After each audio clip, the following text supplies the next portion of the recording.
Hello and welcome everyone to LBNCC YouTube channel. LBNCC आप सभी के लिए नर्सिंग एप्टीट्यूड सीरीज लेकर के आया है। You can visit our LBNCC YouTube channel and the playlist is also available of nursing aptitude and आप देख सकते हैं इसमें हमने काफी सारी वीडियोस अपलोड कर रखी है। You can visit all the videos and all these videos are topic wise actually, right? Like this is first aid, BMW, vital sign, medical departments, nursing profession, communicable diseases, and this is the sequence for your BSc nursing aptitude series, right? So LBNCC आप सभी की help कर रहा है for those students who are preparing for BSc nursing examinations like UPC NET, AIMS BSc nursing and many other state nursing examination. Okay, so in this session today we are going to discuss the set 7A and the topic is non-communicable diseases, asanchari rog. Okay, so let's move to the question and the question number 1, which of the following is a non-communicable disease? निम्नलिखित में से कौन सा रोग असंचारी रोग है? Option A malaria, option B diabetes मधुमेह, ऑप्शन सी ट्यूबरक्लोसिस क्षय रोग या ऑप्शन डी मिजल्स खसरा. Guess the answer.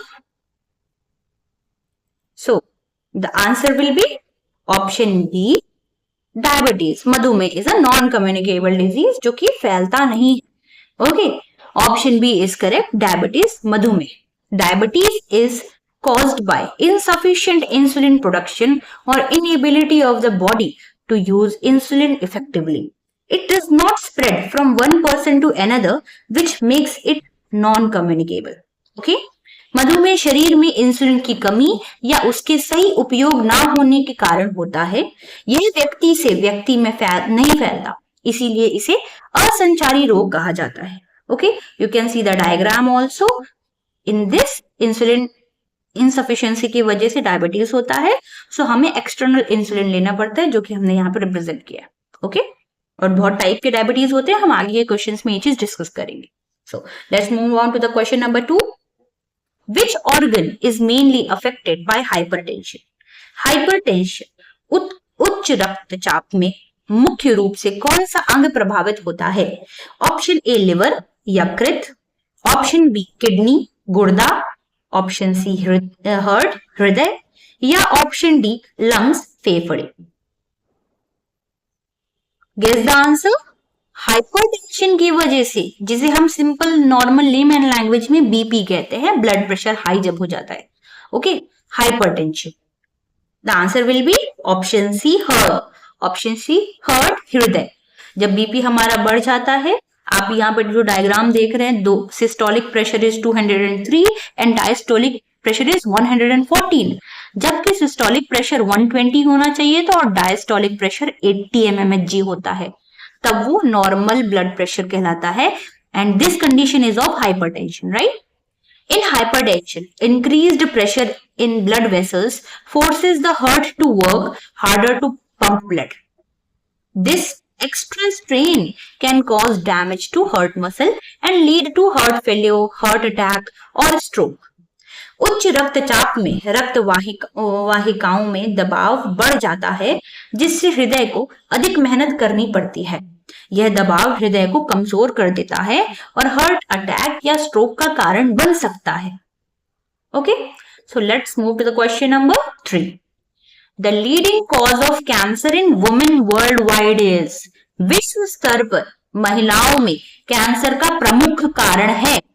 Option A breast cancer, स्तन cancer, option B cervical cancer, गर्भाशय ग्रीवा cancer, option C lungs cancer, फेफड़ों का कैंसर या ऑप्शन डी स्किन कैंसर, त्वचा cancer. Okay, so guess the answer. Leading cause for the cancer in women worldwide, the correct answer will be the breast cancer, option number A. See, this is the diagram we have represented.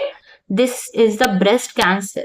यहाँ पे आपका lumps formation होने लगता है, आप छोटी छोटी गांठें मिलती हैं और वही कई बार न्यूटनिक हो जाती है और हमें कैंसर कॉज करने लगती है, ऑन्कोजीन्स प्रेजेंट हो जाती है उसमें, राइट। आप जब पढ़ेंगे इसके बारे में तो इसको आपको प्रॉपर आइडिया हो जाएगा। सो breast cancer, stem cancer. Breast cancer is the most commonly diagnosed cancer among women globally.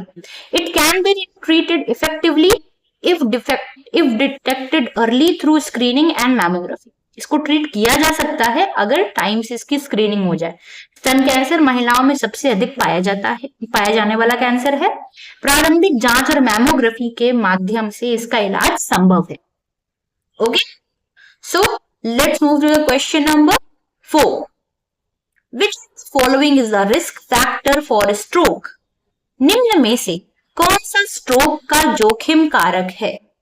Option A low blood pressure, निम्न रक्तचाप। ऑप्शन बी हाई कोलेस्ट्रॉल, उच्च cholesterol. Option C vitamin C deficiency, vitamin C की कमी। Option D low salt intake, कम नमक का seven.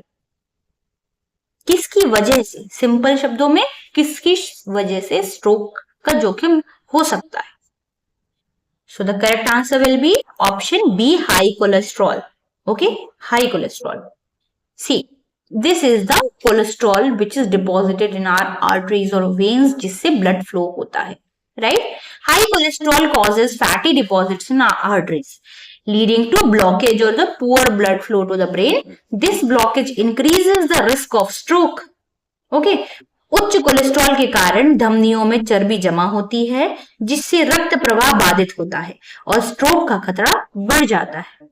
Okay, आप देख सकते हैं डायग्राम हमने दिखाया है, एक फैटी इंसान में ये सब कितनी दिक्कतें हो सकती है। कोलेस्ट्रॉल का लेवल इतना बढ़ जाता है कि कई बार ये हमारी आर्टरीज में जम जाता है, जिसकी वजह से खून का प्रवाह प्रॉपर तरीके से हर ऑर्गन तक नहीं पहुंच पाता है और कम खून का पहुंचने की वजह से कई बार स्ट्रोक हो जाता है, इन जिसको हम लोग सिंपल शब्दों में इनसफिशियंसी ऑफ द ब्लड कहते हैं। ठीक है, okay. So let's move to the question number 5. Which of the following disease is caused by smoking? निम्नलिखित में से कौन सा रोग धूम्रपान से होता है?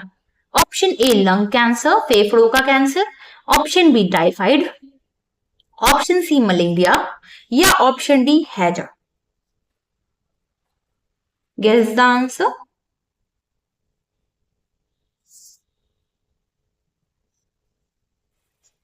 स्मोकिंग की वजह से कौन सी डिजीज हो सकती है? The correct answer will be lungs cancer. Option A lungs cancer, फेफड़ों का कैंसर।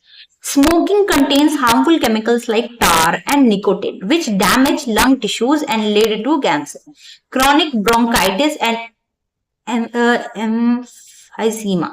Okay, so धूम्रपान में मौजूद हानिकारक रसायन जैसे टार और निकोटिन फेफड़ों को नुकसान पहुंचाते हैं और कैंसर सहित अन्य श्वसन रोगों का कारण बनते हैं। ओके, आप डायग्राम देख सकते हो, लंग्स कैंसर कितना दिक्कत स्मोकिंग करने से। देखिए ये टार का डिपोजिशन हो गया है इस लंग्स में, तो कितना डार्क हो गया है ये, right. So say no to smoking, simple. So let's move the question number 6. Which type of diabetes occurs mainly in children? कौन सी प्रकार की मधुमेह मुख्य रूप से बच्चों में होती है? Option A type 1 diabetes, type 1 मधुमेह। Option B type 2 diabetes, type 2 मधुमेह। ऑप्शन सी जेस्टेशनल डायबिटीज, गर्भावस्था मधुमेह। या ऑप्शन डी जुवेनाइल हाइपरटेंशन, किशोर उच्च रक्तचाप। Guess the answer. Which type of diabetes can mainly occur in children? बच्चों में कौन सा डायबिटीज हो सकता है? पॉसिबिलिटी किस चीज की है? टाइप 1 डायबिटीज की, right. Okay, so type 1 diabetes is an autoimmune disease where the body destroys insulin producing cells in the pancreas. It mostly appears in childhood and requires lifelong insulin therapy. Okay, so type 1 मधुमेह एक auto immune रोग है जिसमें शरीर अग्नाशय की insulin बनाने वाली कोशिकाओं को नष्ट कर देता है। यह प्रायः बचपन में होती है। So there are commonly 5 type of diabetes. Type 1 diabetes autoimmune disorder है। टाइप 2 इंसुलिन रेजिस्टेंस है जो कि लाइफस्टाइल की वजह से हो जाता है। Gestational diabetes developing develops during pregnancy, resolves after childbirth, and type 4 diabetes is monogenic diabetes, rare genetic form include the body. Okay, and type 5 जो है अभी recently discover हुआ है, वो अभी पता चलेगा. Okay, so let's move to the question number 7. The main preventive measure for cancer is, cancer की मुख्य रोकथाम का उपाय है. ऑप्शन ए, इंक्रीजिंग शुगर इनटेक, शक्कर बढ़ाना. ऑप्शन बी, टेकिंग एंटीबायोटिक्स लेना. ऑप्शन सी, रेगुलर स्क्रीनिंग, नियमित जांच. या ऑप्शन डी, अवॉइड वैक्सीनेशन, टीकाकरण से बचना. Guess the answer. अगर हमें कैंसर से बचना है तो उसके लिए कुछ मुख्य रोकथाम, कुछ उपाय क्या हो सकते हैं. तो पहली चीज है regular screening. Option C is correct, regular screening. नियमित जांच, नियमित जांच कराते रहना चाहिए. क्या पता स्टार्टिंग में जो कि सेल्स डेवलप हो रही हैं उसे हम डिस्ट्रॉय कर सके. Right. So option C, regular screening, नियमित जांच. Cancer can be treated effectively if detected early. अगर जल्दी पता चल जाए तो इसको हम लोग ट्रीट कर सकते हैं. Screening test such as mammography and pap smear help identify cancer in early stages. Okay, see देखिए यहाँ पे हमने कुछ जांचें लिख रखी हैं कि अगर टाइम से हम लोग ये सब कराते रहें तो कुछ ना कुछ जो भी बीमारियां हमारी बॉडी में होती है वो पता चल जाती है और इसे हम लोग क्योर कर सकते हैं. राइट. जैसे first is mammogram, second pap smear, third colonoscopy, fourth HPV test, fifth whole body MRI, पूरे बॉडी शरीर का एमआरआई कराना ताकि कुछ बॉडी में डिसफंक्शन हो तो पता चल जाए. And sixth full body skin exam. इतनी चीजें अगर आप रेगुलर बेसिस पे कराते हैं तो कोई बीमारियां अगर उत्पन्न हो रही, पनप रही हैं तो हम उसे रोक सकते हैं. ओके. कैंसर का इलाज प्रारंभिक अवस्था से में संभव है. मैमोग्राफी और पैप स्मीयर जैसी जांचें समय पर कैंसर का पता लगने में मदद करती है. So let's move to the question number 8, and this is the last question of this set. Obesity is mainly caused by, मोटापा मुख्य रूप से किस कारण होता है.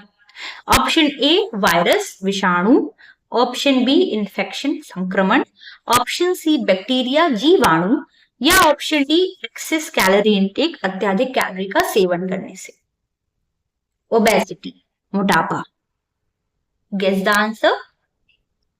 The answer will be option D, excess calorie intake. ज्यादा कैलोरी इंटेक करने से ओबेसिटी, मोटापा बढ़ता है. Okay. See, this is the body mass index, BMI. अगर ये मैंने आपको डायग्राम यहाँ पे दिखा दिया है, say no to junk food. Calories ज्यादा इंटेक करने की जरूरत नहीं है, प्रोसेस्ड फूड खाने की जरूरत नहीं है. हम लोग जो चीज सिंपली खा सकते हैं, आटे, ब्रेड, वो हम लोग बर्गर बना के खा रहे हैं, तल फूल के खा रहे हैं. आलू को सिंपल खाया जा सकता है, तल के खा रहे हैं. ये प्रोसेस्ड, अल्ट्रा प्रोसेस्ड फूड की कैटेगरी में आता है. ज्यादा प्रोसेसिंग कर दी गई है. नेचुरली सिंपली अगर हम उसे ब्रॉइल करके खा ले तो भी हमें एनर्जी उतनी ही मिलनी है, और प्रोसेस्ड फूड को भी अगर हम खाते हैं तो भी उसको निकालने में, उसमें से एनर्जी निकालने में और मेहनत करनी पड़ती है बॉडी को, इसीलिए मोटापा जमा हो जाता है. Okay. So obesity results when calorie intake exceeds energy expenditure. Lack of physical activity and unhealthy diet contribute to fat accumulation. मोटापा तब होता है जब शरीर द्वारा ली गई कैलोरी उपयोग की गई ऊर्जा से अधिक होती है. व्यायाम की कमी और आवश्यक भोजन इसका मुख्य कारण है. Ultra processed. ओके. सो BMI अगर आप देखोगे तो आप चेक कर सकते हो. BMI को नापने का एक फॉर्मूला होता है. अगर 18 से कम है तो आप अंडरवेट हो. नॉर्मल है अगर आपकी BMI 18.5 से 24.9 होती है. ओवरवेट है अगर 25 से 30 के बीच होती है. ओबीस होती है अगर 30 से ऊपर होती है. और एक्सट्रीमली ओबेस तब होता है जब ये आपका 35 से भी अबव होता है. Right. So that's for today. This is the last question of this set, non-communicable diseases. And for more such videos you can tune us, subscribe our channel LBNCC. LBNCC के कई offline centres across the UP चलते हैं, and LBNCC का head office जो है वो लखनऊ में है. You can contact us for more such informations like on 9454785219. Okay, so that's for today. Thank you.